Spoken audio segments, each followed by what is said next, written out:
ఒకప్పుడు గురుకులాలల్ల సీట్లు రావాలంటే ప్రైవేట్ బళ్ళల్ల సీట్ల కోసం ఉన్నంత పోటీ ఉండేది. సార్ మా వోనికి ఒక్క సీట్ ఇప్పియుండ్రి మీకు పుణ్యం ఉంటది. సార్ మా బిడ్డకు ఒక్క సీట్ ఇప్పియుండ్రి మీ బాంచనైతా అని మంత్రుల తాన, ఆఫీసర్ల తాన లైన్‌లు కడుతుండే జనం.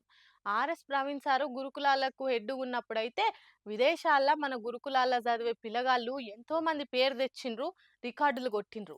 అసొంటి సర్కారు గురుకులాలకు షెదలు పట్టినట్టే అయిపోతుంది. రాను రాను రాజుగురం గాడిదైనట్టు రాను రాను సర్కార్ గురుకులాలన్నీ సత్రోలైతున్నట్టే అనిపిస్తుంది. రాష్ట్రంలో ఏ సర్కార్ గురుకులం చూసుకున్నా, సంక్షేమ శాఖల హాస్టల్స్ చూసుకున్నా పురుగులన్నం పెట్టని హాస్టల్ లేదు. కుళ్ళిన కూరగాయలతోటి కూరలొడ్డియని హాస్టల్ ఉంటలేదు. బీద పిల్లల ఆరోగ్యాలంటే అంత పట్టింపు ఉన్నది సర్కార్కు. ఇప్పటికే నిత్యం ఎంతో మంది పిల్లగాళ్ళు ఫుడ్ పాయిజన్లతోటి దవాఖాన్ల బెడ్లు ఎక్కుతుండ్రు. చదువుకోవాల్సిన వాళ్ళు మాకింత మంచి తిండి పెట్టుండ్రని సడక్ల మీదకి వచ్చి దారుణాలు చేస్తుండ్రు. అయినా కూడా సర్కార్కు మనసు కరుగుతలేనట్టున్నది.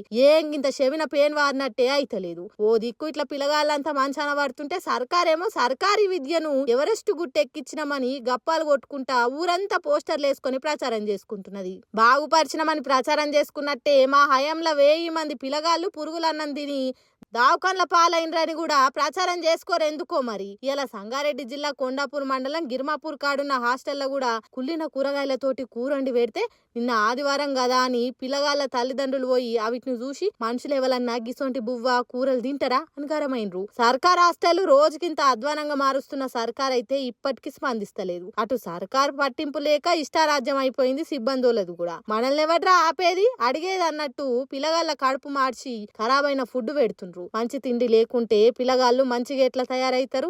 ఇంటికాడ చదివించుకునే తాకత్ లేదని సర్కార్ హాస్టల్ వేస్తే ఇగో సర్కార్ హాస్టల్ వ్యవహారం గిట్లున్నది.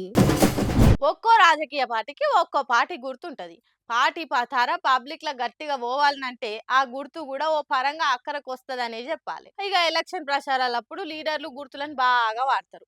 కానీ ఈ ఎంపీ సాబ్ చూడురి ఏ రకంగా పార్టీ గుర్తును వాడుతుండో. వారేవా TDP MP Kalisetti Appalanaidu sir మొన్న ఎలక్షన్లకు సైకిల్ గుర్తు ఢిల్లీ దాకా గట్టిగా చేరింది కదా. ఈడ ఆంధ్రాల సైకిల్ పతార ఎంతుందో అందరికి ఎరికేనాయే. సైకిల్ అనగానే చాలు టీడీపీ పార్టీ చంద్రాల సార్ పేరు యాదికొస్తాయి. మళ్ళీ అంత పేరు పోయిన సైకిల్ పార్టీ గురించి ఢిల్లీ దాకా చేరాలని ఇట్లా పసుపు కలర్ అంగేసుకొని లుంగి కట్టి అదే పసుపు కలర్ సైకిల్ ఎక్కి పార్లమెంట్ కు పోయిండు ఎంపీ సారు.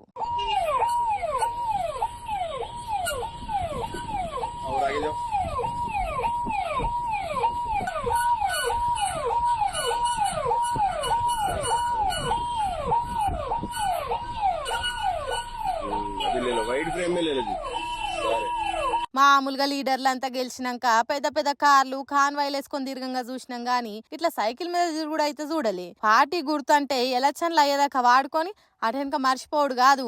మనల్ని ఈ స్థాయికి పట్టుకొచ్చిన పార్టీ గుర్తును కూడా అప్పుడప్పుడు ఇట్లా మందిలకు తీసుకుపోవాలి అనుకున్న ఎంపీ సార్ ఆలోచనను చూసిన వాళ్ళంతా తారీఫ్ చేయబట్టిర్రు.